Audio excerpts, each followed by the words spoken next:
Hello friends, welcome back to again our YouTube channel Krishna Dev Kumar. Friends, आज से आपको हम झारखंड जीके के मोस्ट इम्पोर्टेंट आपके 10 क्वेश्चन हम प्रत्येक दिन प्रोवाइड करेंगे। और इसमें फ्रेंड्स आप लोग को सपोर्ट करना है। अगर अच्छा सपोर्ट रहा तो ये सीरीज को हम कंटिन्यू करेंगे और हम लोग जो है सो जितने भी मोस्ट इम्पोर्टेंट प्रश्न झारखंड जीके से बनते हैं उसको हम जो है सो वन लाइनर में करके और बहुत ही आसानी से आपको 10-10 करके आप याद करते जाएंगे और आपको पता भी नहीं चलेगा। आने वाले 4 से 5 महीने में आपको सारे जितने भी मोस्ट इम्पोर्टेंट प्रश्न हैं वो करवा दिए जाएंगे और आपको इससे बेनिफिट भी मिलने वाला है। तो आप लोग सपोर्ट करेंगे तो इसको हम कंटिन्यू रख पाएंगे। और इसको इसमें और भी जैसे अभी 10 चल रहा है तो इसमें 20 क्वेश्चन 30 क्वेश्चन ये भी हम आगे आपके बीच में लेकर के आएंगे। बस आपका जो है सो थोड़ा सपोर्ट का आवश्यकता है, तो थोड़ा आप लोग इसको सपोर्ट कीजिएगा, इसको हम कंटिन्यू कर पाएंगे। चलिए देखिए, पहला प्रश्न आपका है। पहला है जयपाल सिंह का जो मूल नाम है वो क्या था। तो जयपाल सिंह जो थे इनका मूल नाम था वो था वेनंद पाहन। क्या नाम था? वेनंद पाहन इनका मूल नाम था। इसके बाद में जो दूसरा प्रश्न आता है ये है अनुसूचित जनजाति के लिए जो आरक्षित है, लोकसभा में जो सीट आरक्षित है अनुसूचित जनजाति के लिए वो कितना सीट है। तो बताइए कि झारखंड में लोकसभा के कुल कितने सीट है। तो हम लोग सभी जानते हैं कि झारखंड में लोकसभा के कुल 14 सीटें हैं, जिसमें से 5 सीटें को रिजर्व कर दिया गया है। किसके लिए? अनुसूचित जनजाति के लिए इसको रिजर्व कर दिया गया है 5 सीट को। ठीक है, तो ये आप लोग ध्यान को इसको भी आप लोग ध्यान में रखिएगा। ठीक है, और अगर आपसे कहेगा कि झारखंड में विधानसभा की कुल कितने सीट है तो 81 कुल सीट है। ठीक है, चलिए आगे बढ़ते हैं। देखिए तीसरा नंबर जो प्रश्न है ये क्या कहता है। थर्ड जो प्रश्न है इसमें कहता है कि जो आपका बिरसा जैविक उद्यान है ये कहाँ पे है। तो जो बिरसा जैविक उद्यान है ये आपका रांची में है। ठीक है, कहाँ पे है? रांची में है। इसके बाद में जो फोर्थ प्रश्न है इसमें आपसे पूछा गया है कि सबसे लंबा कार्यकाल तक मुख्य मतलब कि गवर्नर रहने वाले कौन है। ठीक है, तो सबसे लंबा कार्यकाल तक जो राज्यपाल रही हैं वो है द्रौपदी मुर्मू। तो ये नाम भी आपको याद रखना है। सबसे लंबा इन्होंने कार्यकाल पूरा किया है और ये झारखंड के राज्यपाल रहे हैं और अभी वर्तमान में ये हमारे देश के राष्ट्रपति बन चुकी है। ठीक है, तो इसीलिए आपसे ये प्रश्न बन सकता है, इसको आप लोग जो है उसको ध्यान में रखिएगा। चलिए आगे बढ़ते हैं 5 नंबर में। देखिए आपसे कहें कि झारखंड में पहली बार जनगणना जो है वो कब हुआ था। तो पहली बार जनगणना हुआ था 1872 ईस्वी में। कब हुआ था? 1872 ईस्वी में झारखंड में पहली बार जनसंख्या जो है सो हुआ था। ठीक है, इसके बाद में आता है क्वेश्चन नंबर 6। ये आपका प्रश्न है, कहता है कि गौतम बुद्ध जो अभयारण्य है ये कहाँ पे है।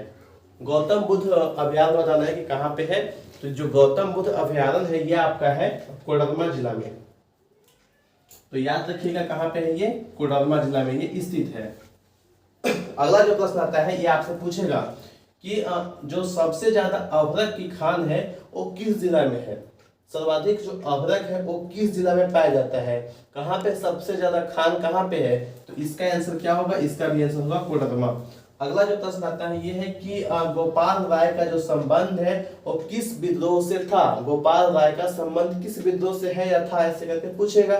ठीक है, तो इसका आंसर क्या होगा? चेरो विद्रोह से। और चेरो विद्रोह कहेगा कि ये कब हुआ था, तो इसका जो कार्यकाल याद रखिएगा ये है 1800 से लेकर 1819 ईस्वी तक। ये आपको याद रखना है, चेरो विद्रोह का ये कार्यकाल रहा था। इसके बाद में अगला प्रश्न आप लोग को याद रखना है कि पहला सीएम, झारखंड के जो पहला सीएम थे वो कौन बने थे। तो पहला सीएम नाम याद रखिए बाबूलाल मरांडी।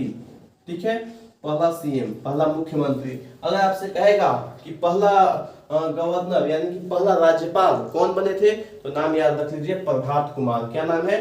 प्रभात कुमार नाम इंपॉर्टेंट है, इसको आप लोग याद रख लीजिए। इसके बाद में जो अगला प्रश्न आपके पूछ सकता है वो है, देखिएगा क्वेश्चन नंबर 10। ये कहता है कि झारखंड में पाया जाने वाला परमाणु खनिज, झारखंड में पाया जाने वाला परमाणु खनिज कौन सा है। तो झारखंड में पाया जाने वाला जो परमाणु खनिज है वो है यूरेनियम। ये भी नाम आप लोग याद रखिएगा, झारखंड में पाया जाता है यूरेनियम जो एक परमाणु खनिज है। ठीक है, तो ये भी आपको याद रखना है। और तो ये 10 जो क्वेश्चन था ये मोस्ट इंपोर्टेंट है और ये सारे क्वेश्चन आपको अच्छे से नोट करते जाना है। एक कॉपी में एक फ्रेश कॉपी बनाना है और अच्छे से नोट करते जाना है। यकीन मानिए कि आने वाले समय में आपका ये 10-10 क्वेश्चन का जो सीरीज है, इससे आपको लगभग 3 से 4 हजार ऐसे प्रश्न तैयार होने वाले हैं जो आपके लिए मोस्ट इंपोर्टेंट होंगे। और ये नंबर ऑफ क्वेश्चन वर्तमान में 10 है, बस आप लोग थोड़ा सा सपोर्ट करेंगे तो ये 10 से 15, 15 से 20 ऐसे होते हुए चले जाएंगे।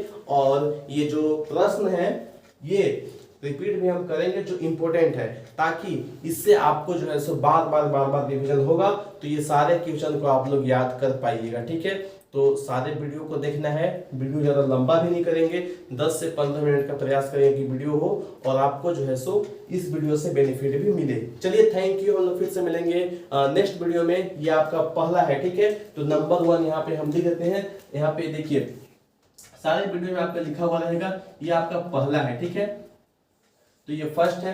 इसको हम जब इसको थंबनेल रहेगा, थंबनेल पे तो लिखा हुआ रहेगा ही, यहाँ पे भी हमने लिख दिया है और सारे वीडियोज में यहाँ पे लिखा हुआ रहेगा 1, 2 ऐसे करके सारे जो सीरीज है वो आपके चलने वाले हैं।